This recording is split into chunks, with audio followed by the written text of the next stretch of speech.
So last paragraph of the chapter.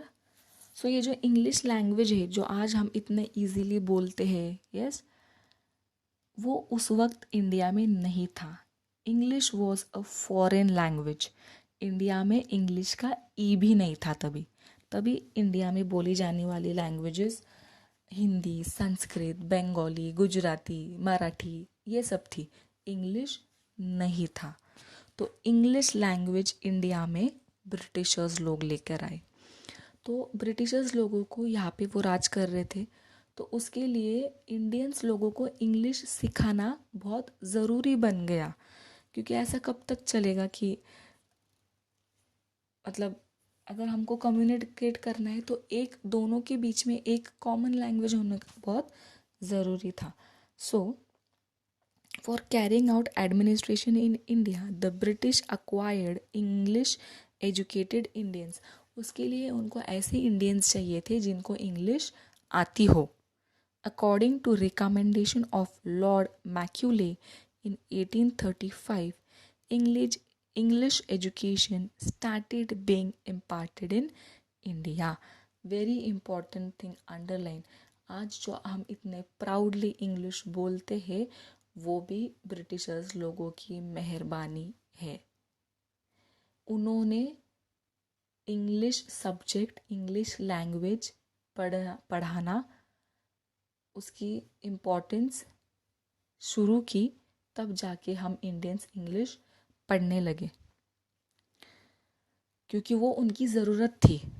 मैं फिर से बोलती हूँ कि उन्होंने वो उनके लिए किया लेकिन उनका फ़ायदा हमको आज हो रहा है. उन्होंने इंग्लिश लैंग्वेज तभी पढ़ाना ज़रूरी समझा, पढ़ाना, इसलिए आज उसका यूज़ हमें हो रहा है.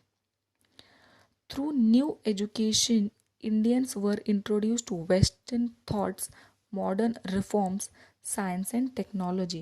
और इसकी वजह से क्या हुआ, फिर हमारे इंडियन लोगों की थिंकिंग भी क्या हो गई थोड़ी थोड़ी सी चेंज होने लगी. जो रूढ़ी परंपरा थी, जो ऑर्थोडॉक्स थिंकिंग थी, हम बोलते ना पुराने ज़माने की थिंकिंग, वो थोड़ी थोड़ी क्या हो गई, मॉडर्न होने लगी, चेंज होने लगी. ये एक अच्छी बात हुई.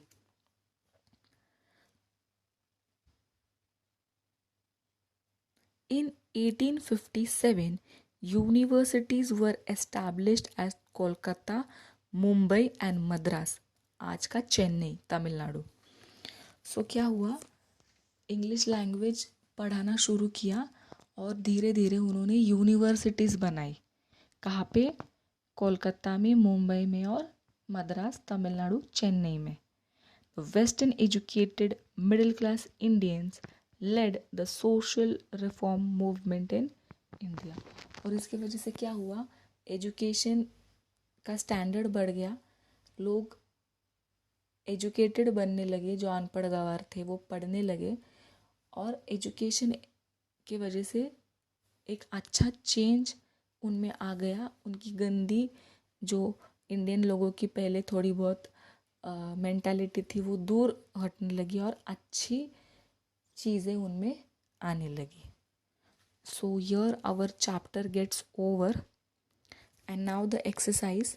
ये एक्सरसाइज के स्क्रीनशॉट मैं आपके व्हाट्सएप ग्रुप पे भेज दूंगी. आपको वो कॉपी करने हैं नोटबुक में और साइड बाय साइड आपको आपके वर्क्स बुक भी कंप्लीट करने हैं, जितने भी चैप्टर्स एक्सप्लेनेशन हो रहा है उसके. सो नेक्स्ट क्लास में नेक्स्ट चैप्टर. आई होप आपको ये चैप्टर समझ में आया हो. Go through it again and then now we'll start with the next chapter in next class.